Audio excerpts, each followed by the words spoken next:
रसूलुल्लाह सल्लल्लाहु अलैहि वसल्लम की वफात के कुछ ही अरसे बाद ऑलमोस्ट पूरे अरब ने पहले खलीफा अबू बकर रज़ियल्लाहु तआला अन्हु के खिलाफ बगावत का ऐलान कर दिया। लेकिन अबू बकर रज़ियल्लाहु तआला अन्हु ने बहुत तेजी से इन सारी बगावतों को अपने जनरल खालिद बिन वलीद की लीडरशिप में क्रश कर दिया।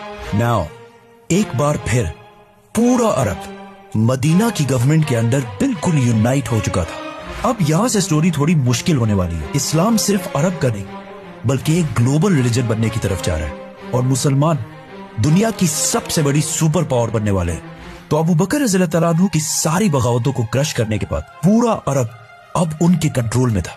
लेकिन अरब फिर भी एक डेजर्ट था और बहुत ही गरीब इलाका था और पूरा अरब यूनाइट होने के बाद भी एक सुपर पावर नहीं बन सका। असल सुपर पावर अरब से बाहर रोमन और पर्शियन एम्पायर थी। ये दोनों एम्पायर्स दुनिया की बहुत बड़ी और बहुत पुरानी एम्पायर्स थी।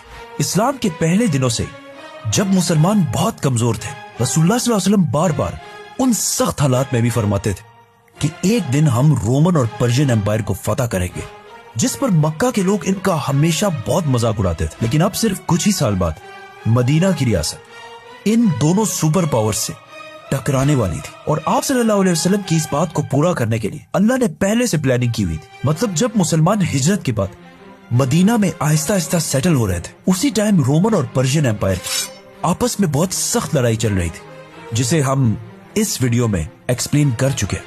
इन दोनों एम्पायर्स की आपस में इतनी सख्त लड़ाई हुई थी कि अब ये दोनों एम्पायर्स पहले जैसी स्ट्रांग नहीं रही थी और आपस में लड़ लड़कर दोनों सुपर पावर्स बहुत कमजोर हो चुकी, जिसकी वजह से ये मुसलमानों के पास बेस्ट टाइम था कि इन दोनों सुपर पावर्स को वंस एंड फॉर ऑल खत्म कर दिया जाए, क्योंकि ये दोनों एम्पायर्स इस्लाम के लिए सबसे बड़ा खतरा थे। फॉर एग्जाम्पल रोमन एम्पायर की बादशाह हेराक्लियस, उन्होंने जंगी मुता और जंगी तबूक पे मुसलमानों को खत्म करने की कोशिश भी की। लेकिन फिर भी अबू बकर रज़ियल्लाहु तआला अन्हु ने पहला हमला रोमन एम्पायर पर नहीं बल्कि पर्शियन एम्पायर पर किया।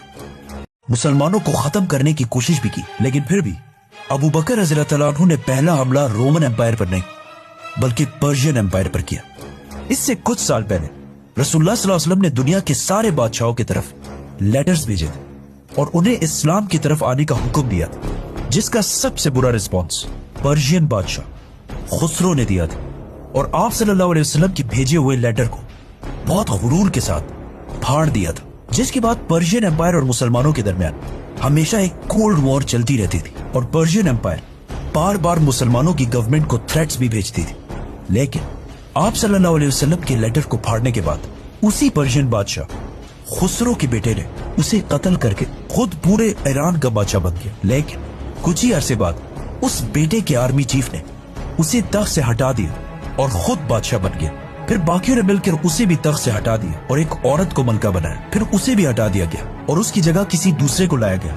फिर उसे भी हटा दिया गया। मतलब बिल्कुल थोड़े से अरसे में ईरान के 10 बादशाह बदले गए। इस सब की वजह से ईरान की गवर्नमेंट बाकी दोनों के मुकाबले में बहुत कमजोर हो चुकी थी। जिस तरह अगर आज हमारे मुल्क को देखा जाए तो पिछले कुछ ही सालों में पाकिस्तान में 7-8 प्राइम मिनिस्टर्स को थोड़े थोड़े अरसे के बाद बदला गया है और in the same time India और बांग्लादेश में एक ही लीडर रहा है, जिसकी वजह से पाकिस्तान इन दोनों कंट्रीज से बहुत पीछे रह चुका है। उसी तरह पर्शियन एम्पायर अपने लीडर्स के बार बार चेंज होने की वजह से बहुत कमजोर हो चुका था और इस बात का मुसलमानों के लीडर अबू बकर रज़ियल्लाहु तआला अन्हु को बहुत अच्छी तरह पता था।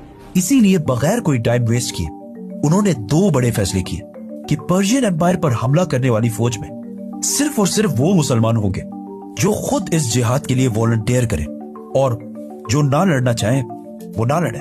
दूसरा फैसला ये कि उन्होंने अपने बेस्ट जनरल खालिद बिन वलीद को लेटर भेजा कि जंगी यमामा में मुसलमा को हराने के बाद वापस मदीना नहीं बल्कि अपनी फौज को लेकर पर्शियन एम्पायर की तरफ जाओ। तो खालिद बिन वलीद 18,000 मुसलमानों को लेकर पर्शियन एम्पायर ईरान की तरफ रवाना हुए। ईरान उस जमाने में बहुत बड़ा था। खालिद बिन वलीद जिस इलाके को फतह करने के लिए गए उसे आज के जमाने में कुवैत कहा जाता है, जहाँ बहुत सारे पर्शियंस और अरबी दोनों आबाद थे। जाने से पहले खालिद बिन वलीद ने पर्शियन जनरल को लेटर लिखा कि या तो इस्लाम कबूल कर लो और या जिजिया देने के लिए तैयार हो जाओ, वरना उसके बाद जो होगा उसके जिम्मेदार तुम खुद होगे, क्योंकि मैं तुम्हारी तरफ ऐसे मर्दों को लेके आ रहा हूँ जो मौत शहादत से इतनी ही मोहब्बत करते हैं जितनी तुम सारे अपनी जिंदगी से करते हो।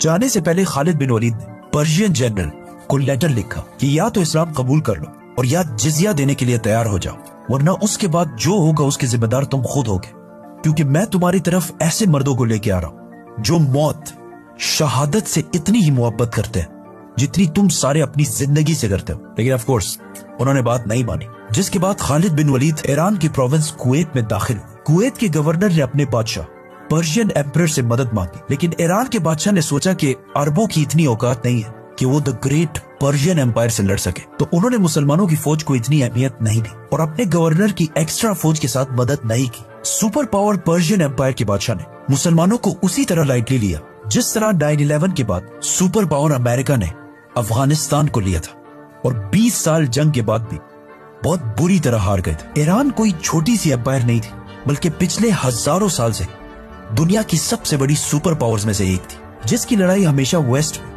रोमन एम्पायर्स के साथ होती रहती थी। और अरब की पिछले हजारों साल से कभी भी इतनी हिम्मत नहीं हुई थी कि वो पर्शियन एम्पायर के सामने सर उठा सके, क्योंकि इस्लाम से पहले अरब कभी यूनाइट हुआ ही नहीं था। ईरान के बादशाह की इस गलती से मुसलमानों को बहुत ज्यादा फायदा हुआ और 18,000 मुसलमान फुल स्पीड कुवैत के पहले शहर कजीमा की तरफ रवाना हुए।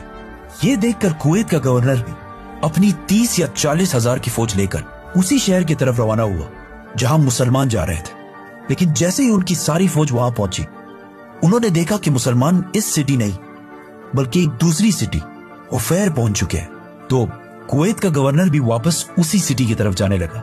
जैसे ही उनकी फौज वापस हुफैर पहुंची, खालिद बिन वलीद मुसलमानों को लेकर वापस पहली सिटी कजीमा की तरफ चले गए और वहां पहुंचकर सारे आराम करने लगे। तो वो दोबारा अपनी सारी फौज लेकर वापस कजीमा की तरफ चला गया। लेकिन जैसे ही उसकी फौज बिल्कुल थक हार कर कजीमा पहुंची, उन्होंने देखा कि सामने मुसलमानों की सारी फौज बिल्कुल रेडी उनका इंतजार कर रही है, जिसकी वजह से इस फौज को रेस्ट करने का कोई टाइम नहीं मिला। यह सब खालिद बिन वलीद की जबरदस्त प्लानिंग थी कि पर्शियन फौज को जंग से पहले ही इतना थका दिया जाए कि वो जंग के दिन लड़ने के काबिल ही ना रहे। नाउ मुसलमानों की फौज और पर्शियन एम्पायर की फौज में बहुत बड़ा डिफरेंस था, क्योंकि पर्शियन एम्पायर एक सुपर पावर थी और उनकी आर्मी को दुनिया की बेस्ट आर्मी समझा जाता था। लेकिन इतनी प्रोफेशनल फौज होने की वजह से इनका बॉडी आर्मर और सामान हमेशा बहुत ज्यादा और बहुत भारी होता था, जिसकी वजह से उनकी फौज को एक जगह से दूसरे जगह जाने में बहुत मुश्किल होती थी। जिसके मुकाबले में अरब फौज कोई फौज नहीं बल्कि बस आम मुसलमान थे, और इनका आर्मर और सामान बहुत सिंपल और हल्का होता था, जिसकी वजह से इनकी स्पीड बाकी फौजों से बहुत तेज होती थी।